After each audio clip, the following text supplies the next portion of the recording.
So good afternoon, everyone. Welcome back. Roughly 3 weeks ago, roughly 3 weeks after George Floyd was murdered by Minneapolis police, its city council voted unanimously to pass resolution number 2020 R152, which promised to do the following, and I quote, to commence a year-long process of community engagement, research, and structural change to create a transformative new model for cultivating safety in our city, to engage with every willing community member in Minneapolis, centering the voices of BIPOC, immigrants, victims of harm, and other stakeholders to identify what safety looks like for everyone, to center the role of healing and reconciliation, to not be deterred by the inertia of existing institutions, contracts, and legislation that have not created equitable public safety in our community, to be anti-racist, and to be collaborative and transparent. Okay, maybe these weren't full quotes, but I did draw from the proceedings. Many praised the council's decision, citing generations of unprovoked brutality against Black and Brown residents of Minneapolis by the Minneapolis police, who, as CBS reported, many saw as cowards, gang members, white supremacists, or terrorists. They also pointed to prior reform efforts that categorically failed to address anti-Black police violence. Others, however, were up in arms. In a context of growing violence, they were perhaps understandably far more afraid of a state with fewer police than they were a police state. It was clear that where decentering the police was concerned, there was no consensus among Minneapolis residents. Given this, it probably came as a surprise to few that on November 2nd, the majority of voters decided against replacing the Minneapolis Police Department with the Department of Public Safety. Here to explain why voters decided against dismantling the police, if we would describe it as such, I'm sure our expert will clarify, is Michelle Phelps. She's an associate professor of sociology at the University of Minnesota, and perhaps the scholar best placed to address this specific question today. Actually, many questions, but this specific question is what I'm concerned about for today. Professor Phelps's research is in the sociology of punishment, where she focuses in particular on the punitive turn in the US. Her primary research lines include mass probation, criminal justice transformation, and policing. In addition to numerous articles in top sociology and criminology journals, Professor Phelps is the co-author of the book, Breaking the Pendulum, The Long Struggle Over Criminal Justice, which came out in 2017. This book traces the history of US criminal justice reforms from the birth of the penitentiary to contemporary struggles to end mass incarceration. Professor Phelps will give first a presentation, and then we will open it up to Q&A. Welcome, Michelle, to the Program in Criminal Justice Speaker Series. It's really wonderful to have you. Thank you for agreeing to join us. Well, thank you so much for having me. And that introduction was terrific. And I feel in some ways you stole the thunder with such a terrific introduction, because my conclusion is going to be today, I have a lot of data for you, but my conclusion for you today is there is no consensus on policing. And that is in fact why the ballot initiative failed. I'll give you a lot more detail on each of those pieces of those sentences, but that is in fact the key conclusion today. And these concerns around, right, do police represent state violence, or do they represent the promise of state protection, are in fact sort of the crux of the concern and the crux of the debate. So thank you so much for having me. I see a lot of familiar names and faces, so it's really lovely to see you all. I appreciate you coming. I know it's a hard time in the semester. And I want to apologize in advance. I've lectured for 3 hours already today in a N95, so my voice is a little bit rough, but we're gonna make it through. So let me just go ahead and share my screen. Okay, is that looking good? Good to everybody on your end? Excellent. Okay. So let me start. As you just heard, in 2016 and 2017, I was working on this book with a couple of my colleagues, finishing touches on this book that came out in 2017 called Breaking the Pendulum, The Long Struggle Over Criminal Justice. My colleagues, Josh Page and Phil Goodman. And in the book, we were really thinking about how you need to understand, to know anything about how punishment works on the ground, you need to think about not these national level rhetorics, which swing like a pendulum between rehabilitative and punitive logics, but you need to know who's fighting on the ground for specific policies, how are they defining crime and criminals, and the approach society ought to take to those things. And as we were writing the conclusion chapter, of course, by that point, the Black Lives Matter movement had exploded across the United States. And you'll see us in the conclusion, if you've read the book, kind of try to grapple with how do we think about how the ideas that we put forward in the book might apply to policing. We focus mostly on prisons in the book. And of course, we were trying to sort of theorize this right at this moment where we were seeing the peak of Black Lives Matter activism and also the likely election of Donald Trump in this moment, trying to write sort of like up until the deadline that the book was going to press, something that wouldn't sound neither too optimistic, naively optimistic, or too pessimistic in that kind of unsettled moment. And so what came out of that in 2016 was this project. And it was really a kind of grounded case study using Minneapolis to understand the process of police reform. Lots of folks have studied police reform, but often from the point of view of does X reform work or does Y reform work? And I really wanted to understand more sort of like what is the process by which police departments are trying to respond in these progressive urban spaces to these concerns around police violence.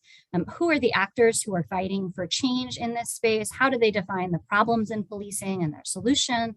And how are everyday residents making sense of these issues around police violence, but also activism around these questions of policing and police violence and racialized police violence in particular? So Minneapolis was an interesting place to cite the state. Of course, I just, of course, happen to live in Minneapolis. I'm at the University of Minnesota. My house is in Minneapolis, about 15 blocks from where George Floyd was murdered. So these questions were personal for me as much as they were research questions. And Minneapolis, as I'm sure many of you knew, even back in 2016, was already kind of an early epicenter for both racialized police violence, which everywhere that has any awareness of what's happening is an epicenter for police violence. But we had been one of the early sites of Black Lives Matter protests in 2014. There was a series of protests in solidarity with Ferguson. And in 2015, the city was selected as one of the 6 demonstration sites for the national initiatives for building community trust and justice, which was an attempt to sort of move on the recommendations embedded in the report released under the Obama administration, the 21st Century Policing Report, but kind of liberal best practices in progressive police reform. So the department started several years of community engagement, listening sessions, training initiatives on things like implicit bias and de-escalation. The department changed their use of force policy, rolled out body cameras and stricter body camera policies around turning on the cameras and how the cameras get used. They developed this public dashboard that released data on police stops, the same dashboard that allowed the New York Times after the murder of George Floyd to note the astounding racial disparities in police stops in the city. And they developed a mental health co-responder pilot and strengthened misconduct review processes and attempted to make them more transparent.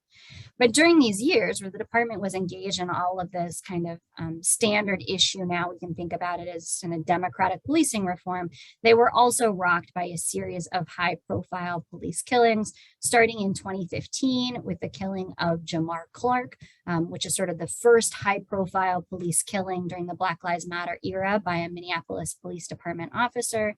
In 2016, Philando Castile is, of course, shot and killed in his car with his girlfriend and her young daughter in the car. That happened in a nearby suburbs. It wasn't MPD, but as you'll see in the data, had a real impact on both residents and activists locally. It was just across the river from us. I'm going to show you in a little bit the maps of Minneapolis, and it's important to understand for context, seeing as how many of you are based in the East Coast, that Minneapolis is a really small city. I mean, you can drive from end to end in about 15 minutes and there's never that much traffic. So across the river in Falcon Heights is very, very close. In 2017, Justine Damon was shot and killed in South Minneapolis. Unusual here because the victim was a white woman and the perpetrator was a Somali American officer. And then, of course, in 2020, George Floyd was murdered. So it was in this context that a team of students and I'll introduce the students in a minute, started to think about policing, police violence, police activism, and community responses to policing, police violence, and police activism in Minneapolis. And we were building on kind of two core research literatures. The first is the long research literature in sociology and criminology and related fields on race and policing. So Black Americans, as I assume many in this room know, are at higher rate of experiencing involuntary police contact, experiencing demeaning, abusive, including violent or lethal police interactions, and that these interactions are raced, obviously, but they're also classed and gendered and place-based. And that in addition to this negative police contact, the kinds of neighborhoods that are most exposed to police violence, those same neighborhoods are at the greatest risk of interpersonal and community violence. A paradox that is sometimes described as over-policing and under-policing, although I prefer the phrasing over-policed and under-protected, as it highlights, right, that protection doesn't just come from the police. So legal scholar Monica Bell, who is a Harvard graduate, argues that the experience of policing in poor communities of color is best understood as legal estrangement, right? And she chooses this term legal estrangement really deliberately to connote this sense of exclusion from the state that many residents of poor communities of color feel, and that police are correctly perceived from this point of view as the enforcers of this state exclusion. Well, this legal estrangement comes, she argues, from both personal and vicarious experiences of police maltreatment, as well as inadequate protection, things like slow response times, apathy or abuse from responding officers, and a sense that police are failing to protect residents in the community, right? The underprotection piece. So when I started this project, well, to be totally honest, when I started this project, Monica's piece hadn't come out yet, and it came out as we were doing the data collection. I thought, oh my God, this is like everything we wanted to say and so much more. It's amazing. But the more I reflected on Monica's work and our own, the more it became clear that the way that our project built on that work was to think about not just how people were experiencing the police, but how people were thinking about this moment, right? This moment of social movement activism and how they were thinking about police reform and methods of redress for legal estrangement. The second literature that we draw on for the project is the emerging literature on Black Lives Matter as a social movement. So my team and I have a piece coming out in a new issue of Mobilization, which is a social movements journal that's all about the Black Lives Matter movement. The literature on that and the social movements literature, every month it's expanding and expanding as the sort of timeline for academic publications has hit a sufficient period to have research on the movement. But a lot of this research focuses excuse me, on who participates in protests and how to think about the work of the movement as a movement, right? Thinking about the leaders of the movement, how the movement is structured organizationally. And I really wanted to understand how is the Black Lives Matter movement impacting that sort of common sense on issues like policing, right? How are they moving the needle in terms of how people think about the salience of police violence and the discourses they're using to describe racialized police violence? So in this talk, what I'm going to do is bring together multiple different pieces of the data collection to give you kind of a quick preview or a quick sketch of the different pieces of this project that are slowly winding their way to journals near you and eventually a book project. So the data collection included, most of this data was collected in 2017 to 2019. Together with a team of students, we interviewed a diverse sample of 112 residents in North Minneapolis. North Minneapolis is the traditional home of the sort of heart of the Black community in Minneapolis, although of course Black residents live across the city, but it's where sort of the cultural core is.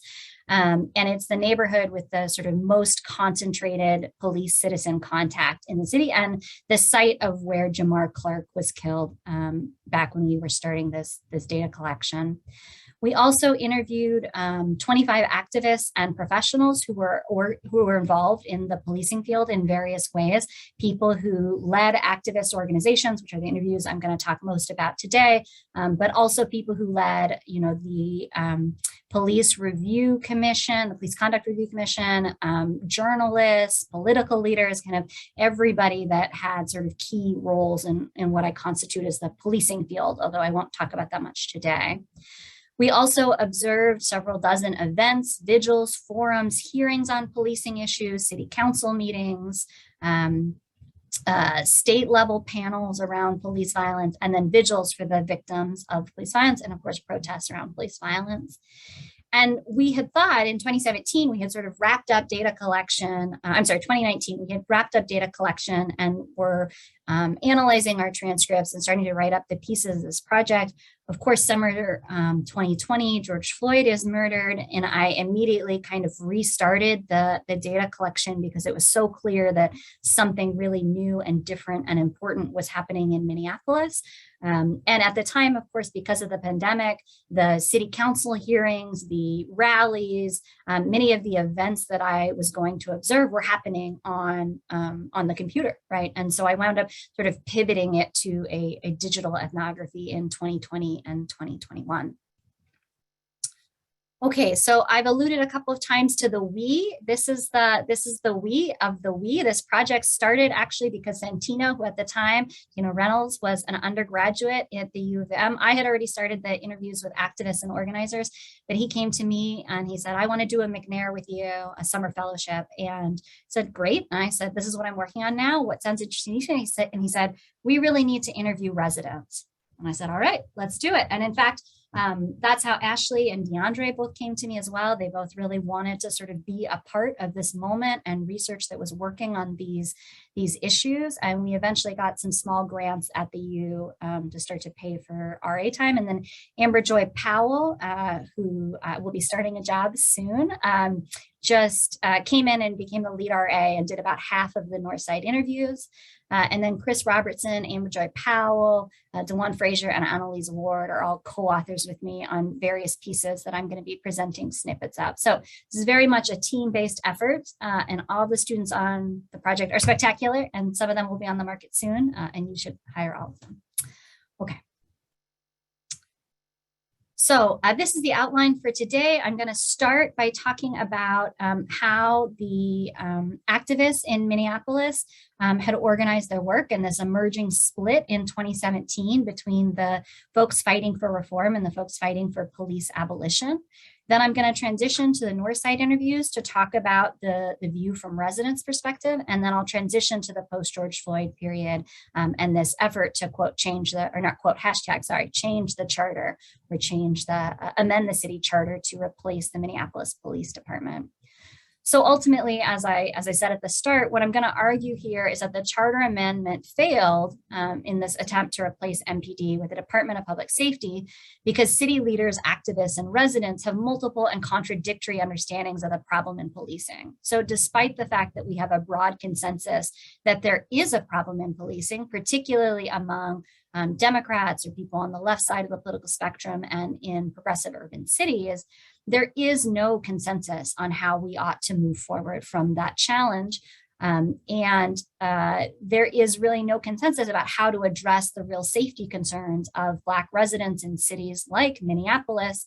And that led to some questioning whether the charter would actually produce more safety, both safety from police and police violence, but also safety from community violence.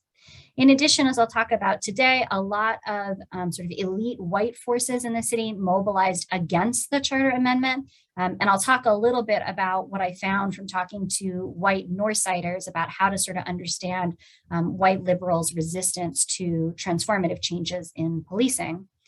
And ultimately, I'm going to argue that the divergences across residents, city leaders, and activists in how to redress racialized police violence really highlights just how systemic and interconnected all of the challenges are to address racialized precarity more broadly. That, we need changes inside of policing, but also outside of policing. And residents, activists, and city leaders were all aware of that reality, but responding to that practical reality in very different ways. Okay. So Minneapolis is home to a number of long-time and more recent activist groups fighting to reform policing, many of which emerge in response to specific instances of lethal police violence. So CUAPB, Communities United Against Police Brutality, is the longest running activist organization in this space in Minneapolis. They were founded in 2000. And they had really sort of laid a lot of the city groundwork for protesting police violence and organizing the victims of police violence together. BLM Minneapolis, and there was also a BLM Twin Cities, emerges after the protests in Ferguson, and as I mentioned before, grew in strength after the MPD shot and killed Jamar Clark. Clark's death also leads to the formation of a group that called the Twin Cities Coalition for Justice for Jamar, or TCCJ for J. And all of these groups together have argued that the problem in MPD is failed accountability, as well as training and policies that facilitate police brutality. And so each of them have different mechanisms that they fought for to try and address what they see as these fundamental accountability challenges. So for example, CUAPB, their idea is to have officers have professional liability insurance and to pay the bill and become uninsurable if they commit too much police misconduct. TCCJ for J is a proponent of what they call the CPAC, the Civilian Police Accountability Council, that would have locally elected representatives from the community who had backgrounds in social justice responsible for oversight and discipline and hiring of officers. These groups placed tremendous pressure on MPD and the city more broadly and helped to propel some important reforms in this early period of organizing. So 2015, 2016, 2017. Justice for Justine, of course, is the group of residents that emerges after the death of Justine Damon to fight for her. And yet, in most of these cases, something that looked like justice was elusive. So in the case of Clark's killing, neither of the officers were formally sanctioned. They were found to have met department policies at the time, although the department then did change those policies to make what they did easier to show as an instance of misconduct, but they were officially exonerated and they're still on the force. There was no federal charges filed against the officers who killed Clark, and there was a civil settlement, but it was much, much smaller than the civil settlement that Justine Damon's family gets. One of the sort of biggest victories here, although I say biggest with air quotes, is that the groups kind of band together and start organizing together. They managed to push the mayor to declare that they are going to end paying for officers to go to these trainings that are the quote unquote fear-based or warrior mindset trainings, which the officer who had shot and killed Justine Damon had completed fairly proximal to the shooting.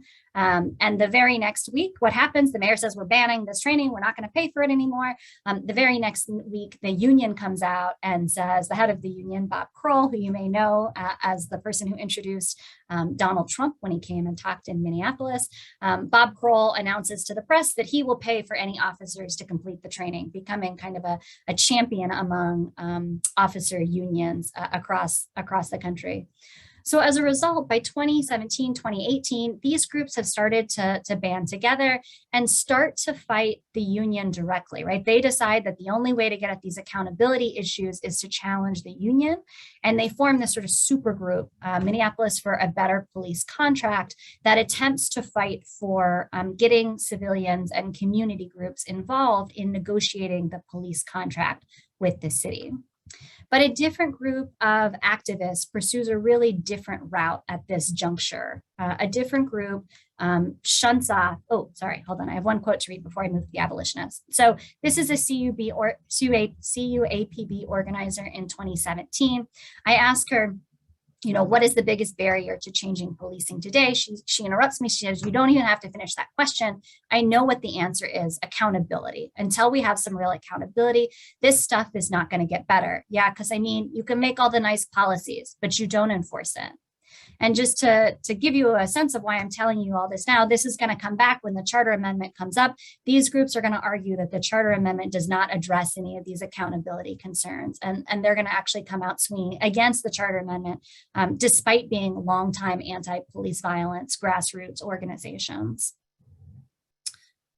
Okay, so another group of activists, both of these activist groups are primarily, though not exclusively, led by Black activists.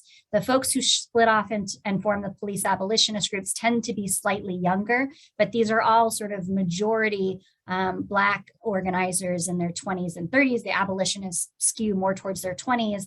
What I call the radical reformers skew more towards their 30s.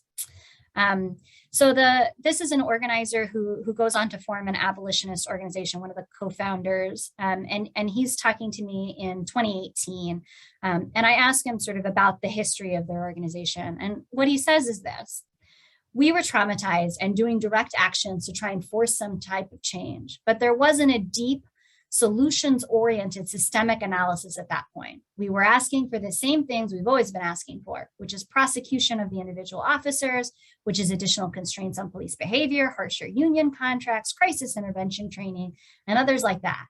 But it was, I think, after the Philando Castile shooting, really, where a lot of us started becoming very disillusioned with that sort of change methodology. And we were realizing that a lot of us burned out. A lot of us had been beaten up by cops, maced, and fundamentally none of the pieces on the board had moved in any deep and meaningful way. I think people have started to radicalize themselves around that, in some ways becoming aware of the fact that reforms we're traditionally handed don't work, and they don't change the underlying structures that are leading to the problems that we're seeing. So by 2017, Black Lives Matter Minneapolis as an organization had largely gone defunct as organizers burned out and moved into other spaces, including other racial justice organizations. But some of these activists who left from BLM Minneapolis go on to found this trio of abolitionist groups in this moment that same activist I just read the quote from describes as the quote post-BLM moment, right? Moving past BLM already. And this group, MPD 150, is the first group to emerge. So they're named for a report that they put out on the 150th anniversary of the MPD. They title their report, Enough is Enough, a 150-year performance review of the Minneapolis Police Department, outlining the very long history of police abuse in Minneapolis, particularly against BIPOC folks, but also disabled folks, immigrant communities, and others. The report concludes, quote, our analysis locates the roots of police brutality, corruption, and racism in its history and founding mission, right? So the problem, according to abolitionists, is not a failure of accountability structures. It's a failure in the institution, right? Policing is doing what it was designed to do, which was to serve as a form of racial oppression. So they conclude the US police system is not reformable. And it's important to note here that there's a long history in Black organizing traditions of fighting for both police and prison abolition.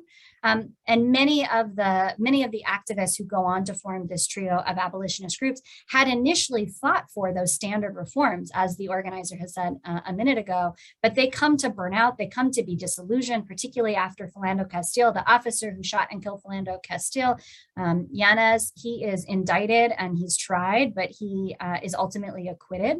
And that's this moment where a lot of these organizers start to read deeper into the kind of abolitionist writing and thought and start to shift their praxis. As MPD 150 starts to create narrative change in the community, Reclaim the Block comes out in 2018 to start pushing for actual policy changes. So one organizer tells a reporter in 2020, quote, in 2015, I think we were very righteously angry and we were very clear about the problem. Now we are clear about the solution, end quote. And the solution for abolitionists is defunding, right? So back as early as 2018, they are packing city council meetings and they are attempting to get the city to reduce and not even reduce the amount of spending they spend on the police, to reduce the increase in the proposed amount of spending going to the MPD in those city budgets. And they're successful in 2018 of creating the Office of Violence Prevention, which is the first city department to take, or city, I'm sorry, it's not a department, but it's a program. It's not a charter department though. It's the first sort of group at the city that attempts to take this public health approach to public safety questions and becomes kind of the core idea or kernel for what becomes the charter amendment. So OVP is founded in 2018. It's a teeny amount of money. Initially, it's like 1 million out of $193 million budget for MPD, but it is at least a start, right? It is a seed planted.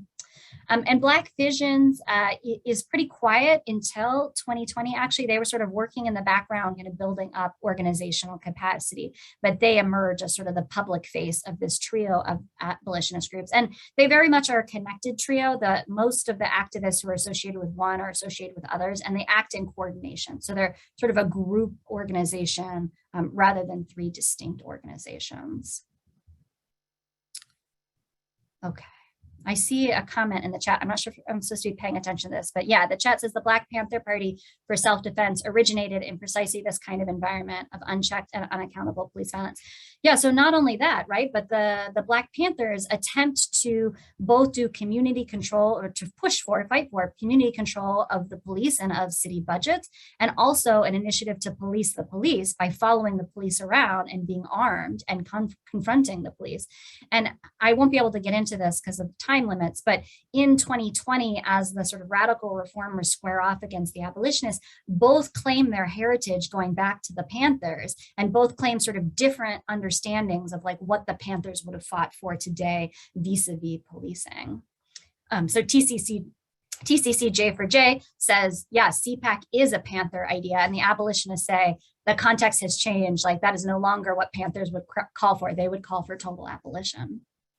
There's this contestation about sort of who gets to claim that history and that tradition. Okay, so I need to speed it up. So let me transition to our resident interview. So that's where, by 2019, that's where the activist field was, right? There was this new split between the abolitionists and the radical reformers. And there was this move to start funding, quote, things that keep us safe, right? That we're not the MPD, and to see this narrative change around kind of disrupting this idea that police equals safety by the abolitionist groups. So it's in this context that we're interviewing residents in North Minneapolis. Again, those were conducted in 2017 to 2019. So in Minneapolis, that's a quite active period of activism, but it's really probably only visible, that fight, like in city council hearings, to nerds like me who are paying super close attention to local city politics. It's not yet sort of like hyper visible in the way that it becomes after George Floyd's murder. So what do we find? So first of all, we find across most of our residents, and I'll talk about a couple exceptions in a minute, but most of the folks that we interviewed describe police violence as an acute social problem. As Bell's legal estrangement theory would predict, for most Black residents, these ideas came from personal and vicarious experiences of police maltreatment, whereas white residents, in contrast, often described that their attitudes had shifted, right? That they'd hit a pivot moment in how they thought about the police, and that was driven not by their own negative experiences or living in the neighborhood, but that was driven by the media attention to the Black Lives Matter movement, and that was beginning to shift their sort of racialized consciousness around police violence. And so, not surprisingly, given that most people saw police violence as an issue, a problem to be solved, many participants expressed at least some level of support with the kinds of reforms embedded in the 21st Century Policing Report, embedded in the National Initiative programs, right? Things like body cameras, procedural justice training, racial bias training, and de-escalation training, hiring officers from underrepresented backgrounds, and increasing sort of accountability for officer misconduct. And yet, while Minneapolis, as I said, was undergoing a lot of these reforms while we were in the field doing interviews, people were typically not very aware of what training the MPD was or was not offering at any point, or sort of where hiring initiatives were at in the department. They were somewhat more aware of body cameras being rolled out. That was sort of the most high profile reform to folks. And there, what we saw is that when people started to talk about their support for reform, they usually would get about half a sentence out supporting it, and then they would immediately grow critical critical of it, right? Like, I think body cameras are a good idea. Maybe that can catch some of this police violence on camera so that we can have some real accountability. But look what we've seen in the past, right? People just either they don't turn on the cameras, they cover the cameras, they don't disseminate the footage, or it's in court and it still doesn't matter.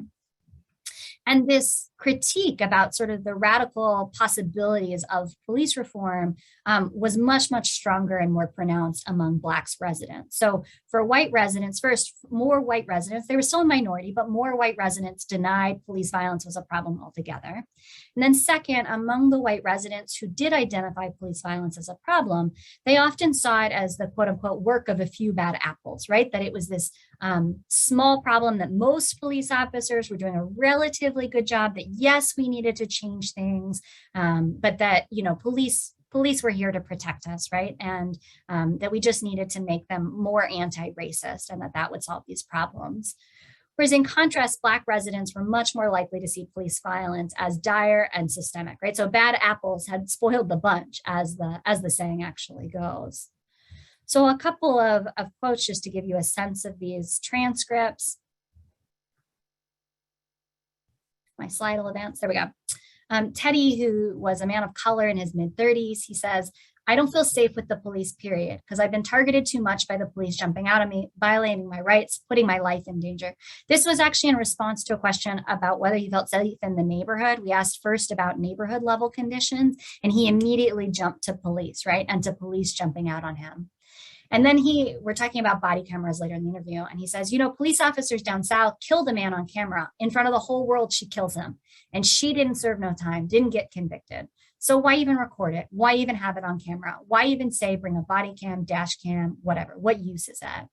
And he continued that every time he would see these cases, right, go viral, he would say, here it go again. They're trying to cover up and right the wrong. They don't want to hold the officers responsible because it's somebody he killed, you know, that don't matter. He's Black, whatever. That life don't matter, you know. It's just a joke. It's the same old, same old. So whereas Black residents had this deep, you might call it pessimism about police reform. We actually call it realism in the paper because that felt more accurate to us than pessimism, but much more sort of like deep sense of how entrenched these issues were in contrast to their white neighbors. So Miss Lenora and Rudy, they were both Black women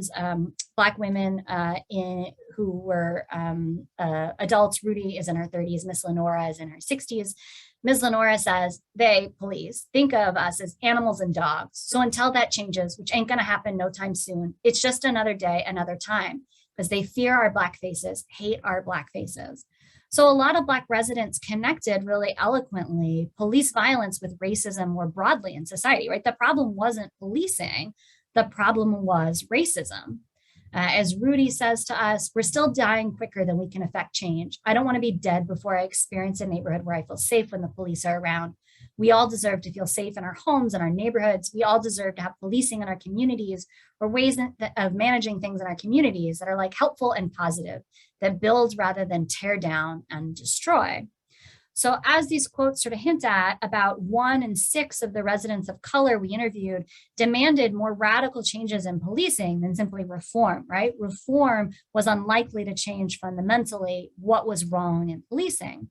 But for many of these residents, fair and responsive policing that would really value the security needs of Black communities, that would treat Black communities as potential victims in need of protection, right? And not just as potential criminals, was part of what it would mean to be fully included in America, right? Was part of what it would mean to resolve racism. And this was in large part because people saw persistently high rates of street crime in the neighborhood. This is a neighborhood, I'm sorry, I didn't know this slide has animation. There we go. This was a neighborhood that had very high rates of gunshots, right? This is a neighborhood that today, as I'll talk about in a minute, recently saw the gun violence take the lives of a series of very, very young children who were just playing in their backyards, who were shot by stray gunfire. So these are folks who really understood, right, how they were impacted both by crime and by police violence. And that made people really hesitant to move away from the idea of police altogether, right? That made people want to redeem this institution, even as they saw these deep structural flawed problems. I'm going to skip over this next slide in the interest of time. Okay, so what happens after George Floyd is murdered? So George Floyd, of course, is murdered on Memorial Day. Protests emerge the next day, and then ramp up over the next few nights, culminating in the torching of the 3rd precinct, which you can see here, which was the precinct that was responsible for the block where he's murdered. The mayor actually makes the decision to abandon the precinct building, and you have all of these images of police officers fleeing from the back of the building, and then folks in the crowd torching the building in the front. And as you can see, kind of a party-like atmosphere. Many people described it as a sort of celebration of the community over the police. The National Guard is called in after days of unrest. There's massive fires and looting. A whole business corridor, which was primarily small businesses run by people of color, gets burned down on Lake Street. The National Guard is called in. And within 2 weeks, the abolitionist groups are putting tremendous pressure on the city council. There is, a slate of media on the MPD calling the city a poster child for police reform, and as sort of exhibit A on the failures of police reform, right? How can a city that claimed to have done all of the recommended reforms then also be the city where officers murdered George Floyd in this particularly slow and horrific way, right? By somebody who is not only a department veteran, but a field training officer with several rookie officers with him. So within 2 weeks of the murder, Black Visions and Reclaim the Block organized a press conference with 9 of the city's 13 city council members constituting a quote unquote veto-proof majority, so that anything that they agreed to in city council, if the mayor had vetoed it, they could override that veto. And they stand on a stage that's emblazoned with the words defund the police. And they essentially reproduce part of the conclusions of the MPD 150 report. And you can see their speech written out on the sheets, although there's 2 of them that the order is flipped. They're supposed to be in the other order. But what they do is they promise to end the police department and to begin this new transformative model, right? And that then leads to the city council decision that we opened with, right, which had these incredibly lofty quotes, right, about sort of recognizing this long history and working to change something. But of course, right, in the weeks and months that follows, the city council members who stood on the stage find themselves in a really different context than the moment at which they took the stage, so much so that by the elections last month, one of the council members on the stage, the council member who gets voted out of office, who almost single-handedly created OVP from the sort of inside city government perspective, who lost his seat last month, he says that he didn't know that the stage had the words defund police written on it. And when he walked onto the stage, he didn't see defund, and he wouldn't have approved the message had he known that the stage said defund the police, because this phrase becomes sort of politically toxic for people who are attempting this transformative vision of change. So the proposal that comes out of this is this charter amendment to replace the MPD. First, the initiative is to replace it with the Department of Community Safety and Violence Prevention.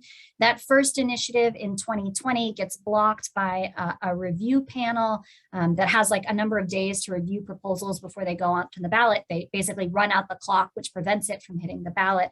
The 2020 election, it gets revived in 2021.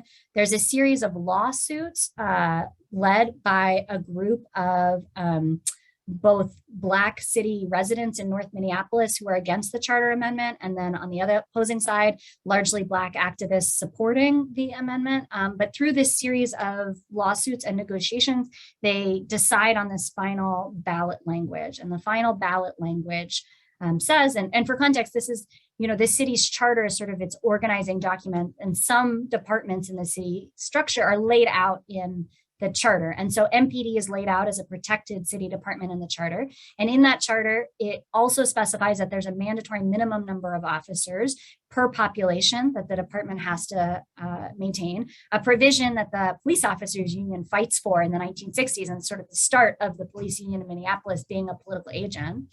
And then second, it says that the mayor has exclusive control over the police department. He can hire and fire the police chief, and he's also ultimately the person responsible for police discipline.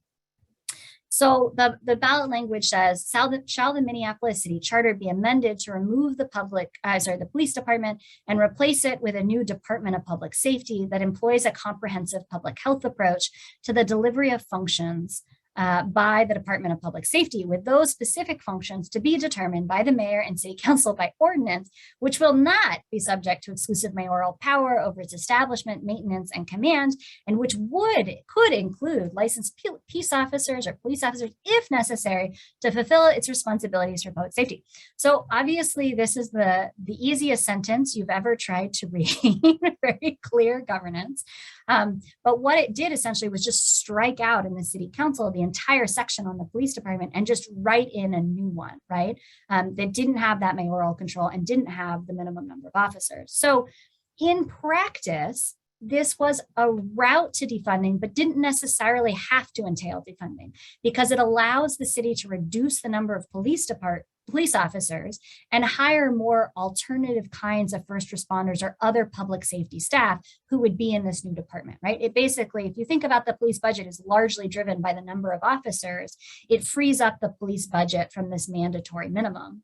And the mandatory minimum is interesting because for many years, the mandatory minimum was sort of moot because the city was staffed well above that mandatory minimum. And so it didn't really matter. What mattered was there wasn't political support for radically reducing that number, not that we had this mandatory minimum written into the charter. But after the murder, a number of police officers go on leave or leave the department. And so the active number of officers who are like still on duty shrinks actually by about a third. And so the department is significantly smaller today and is now for the first time below this mandatory minimum, and now under court order to increase the number of officers to comply with that due to a lawsuit filed by the same group of Black activists who fought the city charter amendment. Okay, so I got on a little bit of a detour. I could talk about this charter amendment for like hours, but I'm trying to keep it tight and wrap up here in a minute or two. So opponents of the city charter argue that this wouldn't actually solve the city's issues around police violence and police accountability because it wouldn't fundamentally change the accountability structure, that it wasn't actually going to resolve the problem. And in fact, they argued may make it worse because the new language for the new department didn't say who was responsible for police discipline. It just left it unwritten and it didn't have in the special clause about the mayor, which led some people to worry that that meant that authority would devolve to the police chief, not actually any elected officials. So here's a sample quote by Nikema Levy-Armstrong, who was a former leader in Black Lives Matter Minneapolis, the former head of NAACP Minneapolis. She writes this very high profile New York Times op-ed after the failure of the charter amendment, saying those of us who had long fought for a reckoning over police abuse in Minneapolis expected to see a critical examination of the practices, laws, policies, contractual requirements, again, right, they want to fight the union, and spending that undergird policing. We expected a well thought out, evidence-based, comprehensive plan to remake our police department. And instead what we got was progressive posturing seen across the country. And in her op-ed, she essentially accuses the supporters of the charter amendment of being all white and not listening to the voices of Black people, thus negating the largely Black activists who fought for this amendment, but also the Black city council members who were fighting for it, some of whom lost their seats on city council in 2021. So this is a map. I don't have time to go into too deeply, but the thing I want you to take away from it is this is North Minneapolis up here, and orange is areas that voted more negatively against the amendment, and green is places that voted for the amendment. What you can see is that there was support for the amendment around George Floyd Square and near the university, which is over here. And then opposition was staunchest in the southwest corridor. That is the richest and whitest and oldest corridor of Minneapolis. But that in North Minneapolis, where you have the greatest share of Black residents, those neighborhoods neighborhoods, by and large, also voted against the amendment, but by slimmer margins than in Southwest Minneapolis. So this argument that the amendment wouldn't actually help make Black Lives Matter was pretty resonant, it would appear, from the precinct level results. We want to be careful. This isn't individual level voting data, right? This is precinct level data. But from what we can tell from the way the vote broke down, that argument was persuasive. Okay, so let me wrap up. So where do I get after all of this? I think where I get from all of this is that there isn't a very clear path in terms of how we redress racialized police violence, and that because police violence is so intimately tied up with so much else, right? Because it's so tied up with residential segregation and economic exclusion and environmental concerns and housing affordability, right? Like all of those things, healthcare, right? All of those things are public safety issues, right? And so activists are right to say that we need to change everything, right? As Ruth Wilson Gilmore says, the idea of abolition isn't just to change this one thing, right? To get rid of policing, it's to change everything. And in fact, that's exactly what residents in my study and activists to some extent are saying. You have to change everything. But if you have to change everything, that means that the sort of first step towards how do we take the first step towards changing everything is deeply contested, right? And the movement for Black lives often gets portrayed in the media as this sort of unitary movement that has a unitary perspective. And while it does have a coherent perspective on the problem, right, of racialized police violence, there are in fact a lot of different answers about what is that first step, even among people who describe themselves as ultimately wanting a police-free future. So I've gone on for, I think, 5 minutes longer than I was supposed to. So let me pause there and say thank you so much for everybody for being here and for listening to the presentation. I really welcome your questions and comments. Thank you so much for that, Michelle. So we have a question from Dylan. Dylan, would you like to ask your question? Sure, happy to. Thank you, Sandra, and thank you, Michelle, and the whole team for pulling this together. My question was more about framing, and it's actually something you alluded to at the end of your presentation. You know, I think a lot of opponents to reform, particularly opponents who conflate the idea of reform and abolition, tend to ask, who will protect us without the police? But there's a counter narrative and a counter question from within marginalized communities, which is, who will protect us from the police?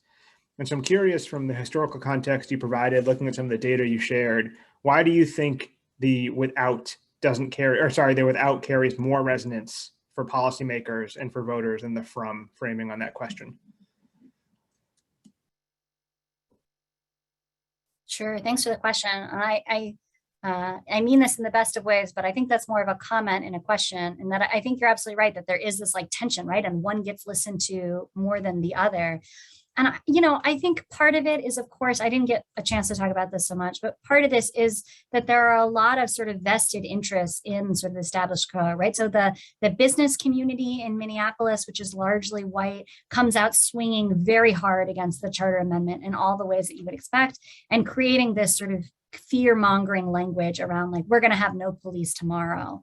And because of that, the proponents of the amendment felt like they had to counteract that by saying, no, we'll have the same exact number of police officers. But they backed so far into that corner that by the time the vote comes up, Minneapolis residents were being told that not only would this not defund the police, that it would increase public safety spending, but the city had actually put out a statement saying no police officers would lose their job if the amendment passed. All of their jobs would carry over into the new department. All of their union protections would carry over into their new department. The existing chain of command would carry over into the new department.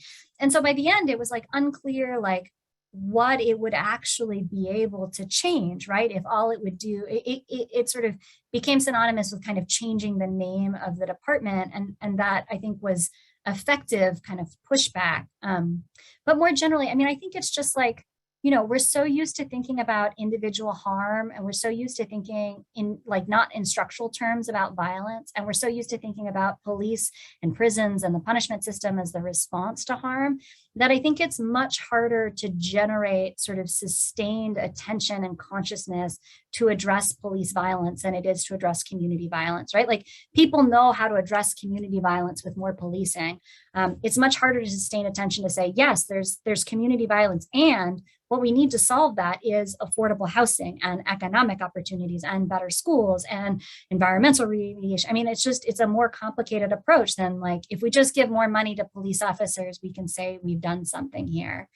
And, I mean, I think the other side of it is that, I have a lot of sympathy too for the residents who are suing the city for inadequate protection, right? I mean, people really are losing their lives on the streets day in, day out. They are living in neighborhoods that are hearing gunshots all the time, where people are terrified that their toddlers are going to get shot if they're in their yard.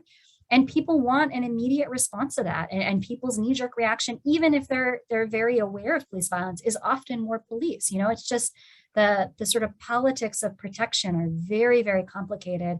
And it makes sense that people would call on the state to provide this kind of protection, right? That's one of the few things we sort of like have this sort of enshrined ability to call on the state to do. So I think until we have sort of like more scaled up programs of sort of how you in a very short term address spiking rates of violence, and we have sort of like, here's our off the shelf kit of things we do to respond to these immediate crises, I think it's going to be really, really hard to continue momentum on reform or steps towards defunding or abolition at the more extreme end of things, when people are so worried about crime and when our politics and political imagination around that have been so limited. Thank you for that, both from Dylan and also your response, Michelle. I'm going to throw out a question and then ask a question for Morgan. What do you think the chances were for this, the passage of this, if violence had not spiked in the area? Like if things had been as they were, say, 8 months, a year before.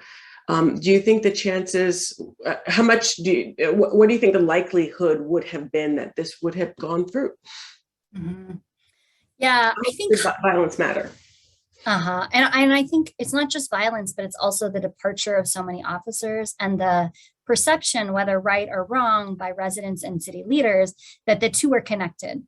Right. And I think the empirical evidence on that is really complicated, right? Like all kinds of cities with all kinds of moments in their sort of relationship with the police department experienced increases in violence this year. And the pandemic was obviously, a sort of once in a generation thing. So untangling sort of like how much the spike in violence in Minneapolis had anything to do with what was happening with police, or even with residents' perceptions of police and the complicated way that intersects with policing versus the pandemic, right? Well, I have no doubt that sort of generations of grad students are going to tackle those questions in their dissertations. But putting aside the like empirical realities, there's a perception that the reason things are so bad in Minneapolis is because we have so few officers. And so they weren't just voting in a context where crime was on the rise, but the police department was sort of status quo. They were voting in a context in which the narrative is that crime is on the rise because the police department is beleaguered because this radical city council keeps trying to defund the police. And,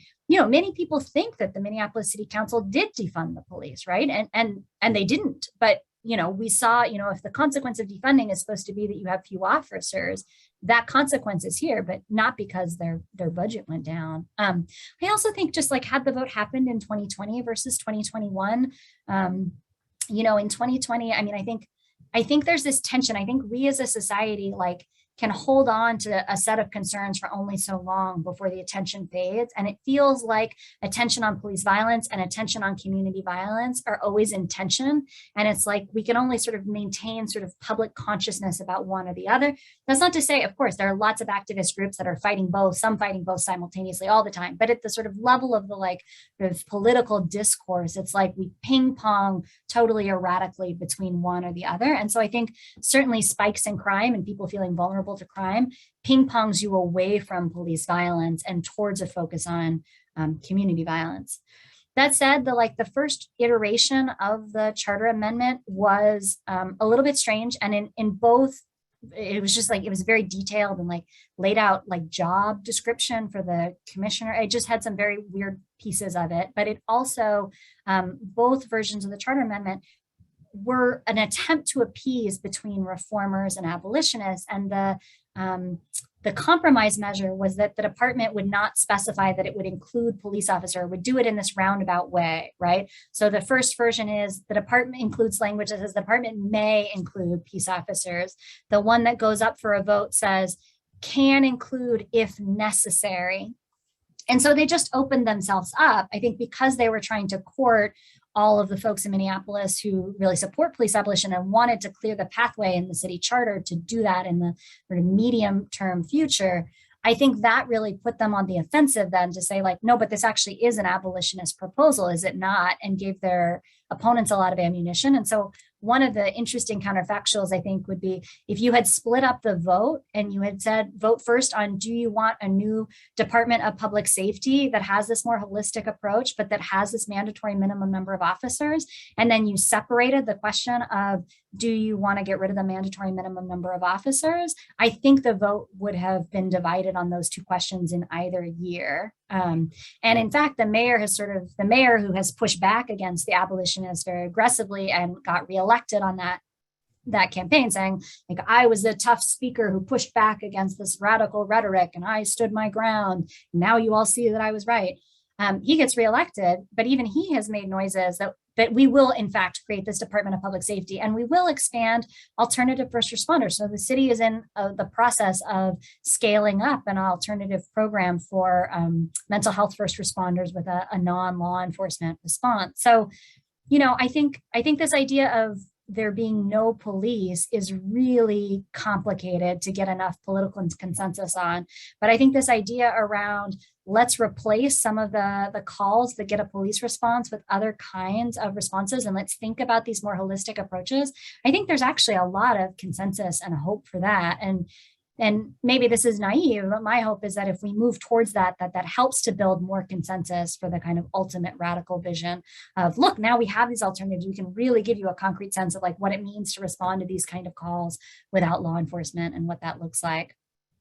I see Morgan's question in the chat too. Sandra, do you want me just to answer it? I would love for you. Well, you could read it too, since you're taking on this role. So yeah.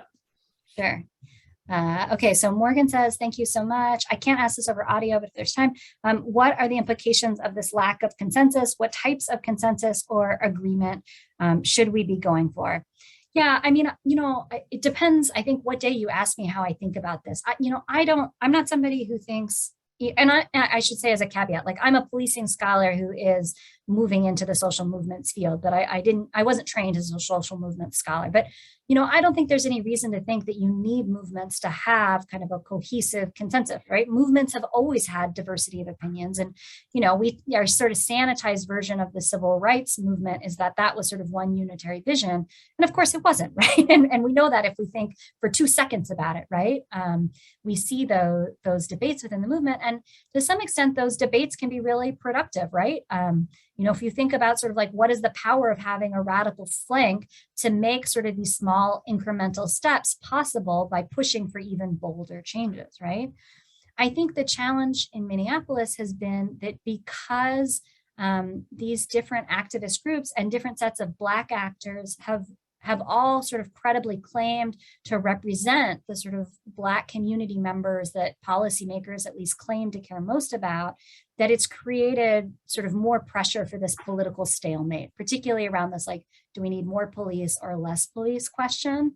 And I think there was sort of a missed opportunity for some of the activist organizations to kind of get collective buy-in into, especially by the time the First Amendment gets the clock run out of it, and we know we're going to have a whole nother year for the next one, there was a lot of time to bring those other movements in and to attempt to sort of rally around one sort of like proposal, not one consensus about what the goals of these organizations are, but let's all come together for like this initiative. And I think that was kind of a missed opportunity.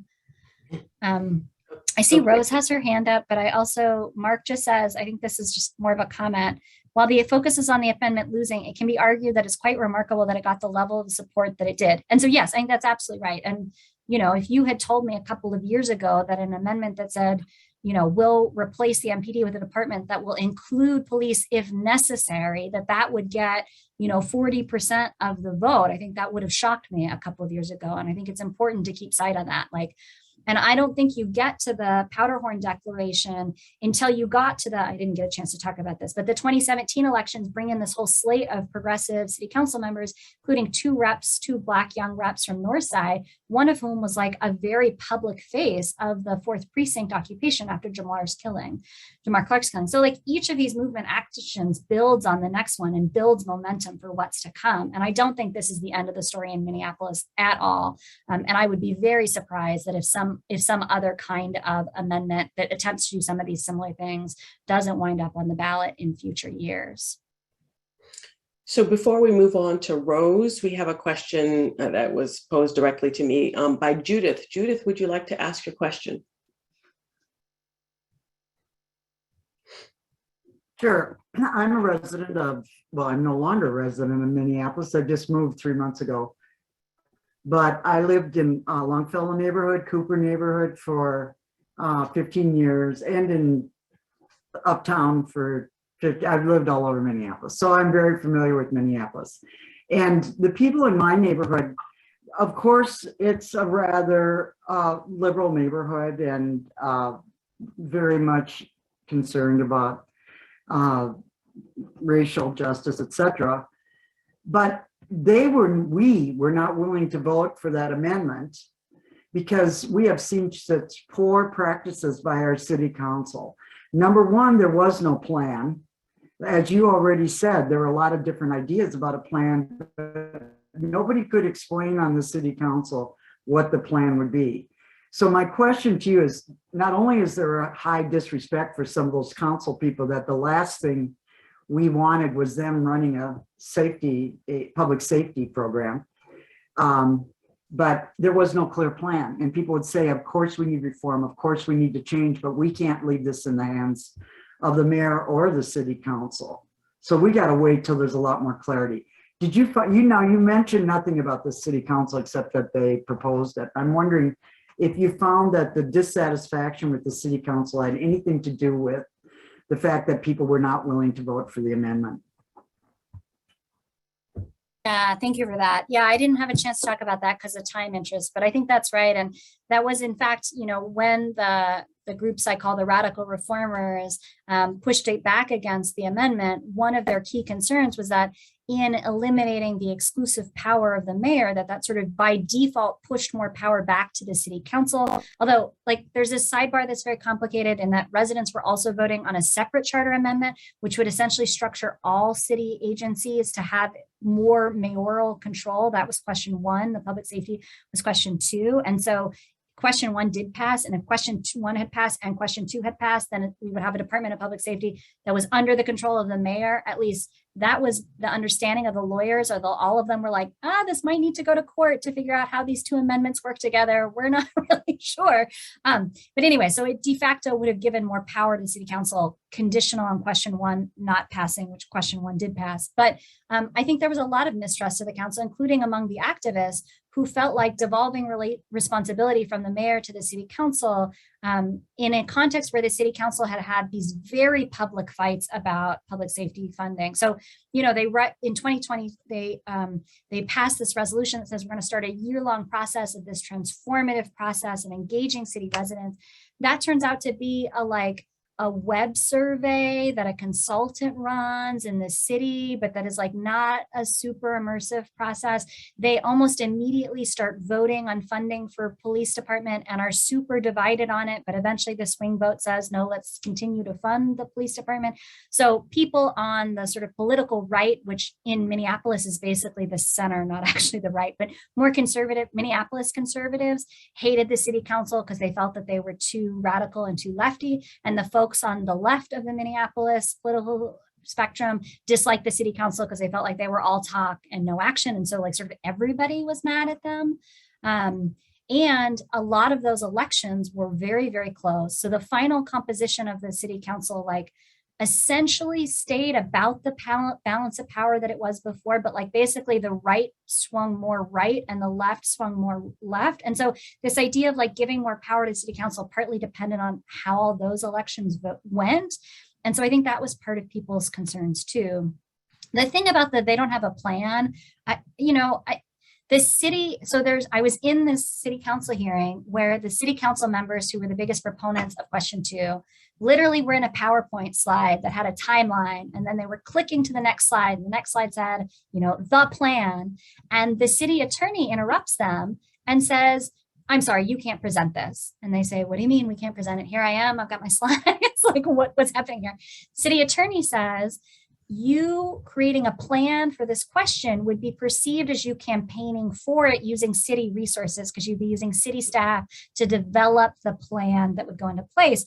You can't do that. Everybody needs to halt. Nothing can happen on this proposal until the vote happens, which then set the proposal up as to be a sitting duck for essentially these complaints that there was no plan because the city was told essentially that they couldn't have a plan. All of which I think highlights just how amateur hour Minneapolis politics are. I mean, the other thing to recognize here is that we're a small city. So city council members are just your neighbor who decide to run for city council, and they have 2 staff members each. It's a very small, very layperson run organization that highly depends on the personalities of who happens to get on council. And so all of that, I think, made people really hesitant. And some of that, I think activists could have done more to again, create more consensus in between the first initiative being blocked, which I think gave them a little bit of space and breathing room to get this consensus and get more of a plan. And then before it was officially a ballot initiative.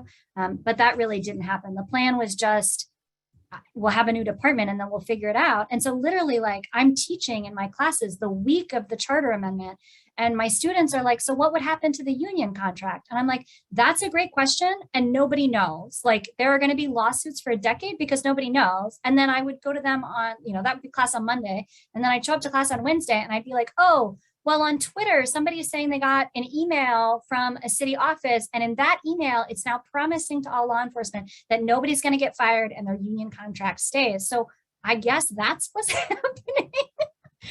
So it really, I think it was really ambiguous, and I think that did create a lot of opposition to it. Thank you so much, Judy. Rose, why don't you go next, and then we'll probably have time for one more question by Irvin. Thank you. And Michelle, it's always wonderful to see you present your research. My question is about what your perspective on how the abolitionist radical reformers took center stage in the immediate aftermath, because it seems that was that influenced nationally? Was it some sort of local process that they managed to have more access and emphasis? Because that seems to have really kind of set the stage for everything that came after. And it makes sense to me that the mayor and other politicians would kind of side with the reformers. And I'm curious as to why that happened after, and the abolitionists did manage to get that attention initially. Yeah. So, I think, so I can tell you all the ways in which there's a hyper local story about this, but, that same conversation of sort of abolition rising to this incredible visibility that was hard to imagine a couple of years ago, that happened across the country. And that's in part because of what was happening in Minneapolis, but it's in part because the conversation just shifted. And I think there's a larger sort of national story there about how BLM, the global BLM, creates that platform for Black lives and starts to sort of sow the seeds around this invest divest platform. And so I think there's sort of a critical mass of abolitionists by the time you come around to 2020 that just wasn't true before. But the hyper local version of the story, which is super interesting, is that so this trio of groups, it's tiny when George Floyd was murdered, tiny. Many of the activists are living in the same house, tiny. It's tiny, powerful, tiny. And they're growing, they've been around a couple of years, and they are sort of growing in local political influence. And again, in 2017, the council had sort of shifted towards the left, and we've gotten a number of these very young progressive folks in office who got into office in large part because they wanted to do something about the MPD and about police violence. So you kind of seeded the ground there. But part of what happens is that during the protests, the Minnesota Freedom Fund gets overwhelmed with donations. And so they send out a tweet essentially redirecting people instead of giving to them, because they get so much money that they can't process it because they're also a small group and they're getting millions and millions of dollars. They direct people to the abolitionists and Black Visions and their sort of umbrella group winds up garnering $30 million in donations in like days. So much so that by a couple of days later, then Black Visions is posting like, please stop sending us money. Send it to anybody else. Just please stop sending us money. And they take on this national prominence. And suddenly the like MPD 150 report is being distributed nationally. They're on talking circuits. The Appeal is interviewing them. Like this hyper local small group takes on this national stage. There's New York Times profiles and on them. And part of that is because the Minnesota Freedom Fund kind of directs attention their way, and they immediately capitalize on that. And they recognize, I think rightfully so, that George Floyd's murder represents this like really unique moment to show the failures of police reform. And so they're shouting at every newspaper they can find, Minneapolis shows that police reform doesn't work. And I think that was a message that was really resonant as people were looking at images. Again, if we think about this ping-ponging between attention to police violence and attention to community violence, every day we were opening the papers and it was headlines like, police are rioting. We need to talk about it. I mean, that was wild, right? To have police violence at protests against police violence be so hyper visible, I think created an opening and an opportunity for the abolitionists. But that opportunity was somewhat short-lived, right? Not inevitably, or I mean, not indefinitely. And I think the number of abolitionists has certainly grown exponentially. I think if we redid our interviews in North Minneapolis today, we'd get a lot more people using the language of abolition. But I think creating like coherent policy proposals that move us towards abolition is still in its infancy. And in fact, the Charter Amendment is a great example of that. Like people would ask me like, how do I stay neutral on these questions, right? There's always this question in social science, like, how are you objective? And part of my answer is to like sort of push back against that framing. But part of my answer is, I would tell my students, they'd be like, well, how are you voting? Just tell me how to vote, And I would say, this amendment changes a lot of different things at once in a really complicated way. And it is not totally clear what will come of it. And I'm probably going to vote for it because, I think it's the right step and it's the right signal to take. And it is a signal that we want big, bold changes.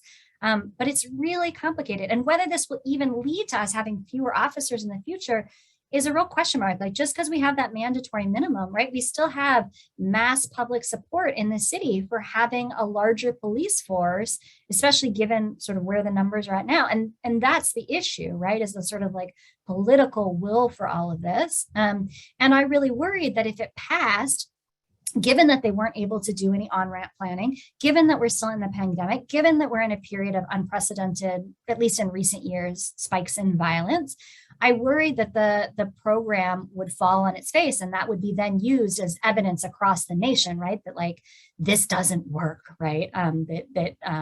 We can't tamper with public safety. When I think the lesson is like, these things are really complicated and interconnected, and so need to be done really thoughtfully with really complex coalitions. So yeah, I have lost the thread of where that question started, but I should stop talking. No, that's a brilliant response. Thank you so much. First to Rose for a terrific question. And then of course to Professor Michelle Phelps. We really appreciate you helping to bring us home this semester with a fantastic analysis of what took place in Minneapolis. I have a much better understanding, and my sense is that, seriously. But your first sentence was so good before I even started Who talking. knew? I really didn't realize how true it was, but now I do understand, to be honest with you, how true that was. So I really appreciate you coming and sharing with us your really incredible insights. Thank you so much for being here. For everyone, have a happy holiday. This is our final one for the semester. We'll be back again next semester for probably 4 or so talks, a full schedule when I get back from sabbatical. Really appreciate your questions and your engagement with our guests. As always, please do return so we can keep these conversations going. Michelle, thank you so much. Have a good evening, okay? Bye. Thank you so much for having me.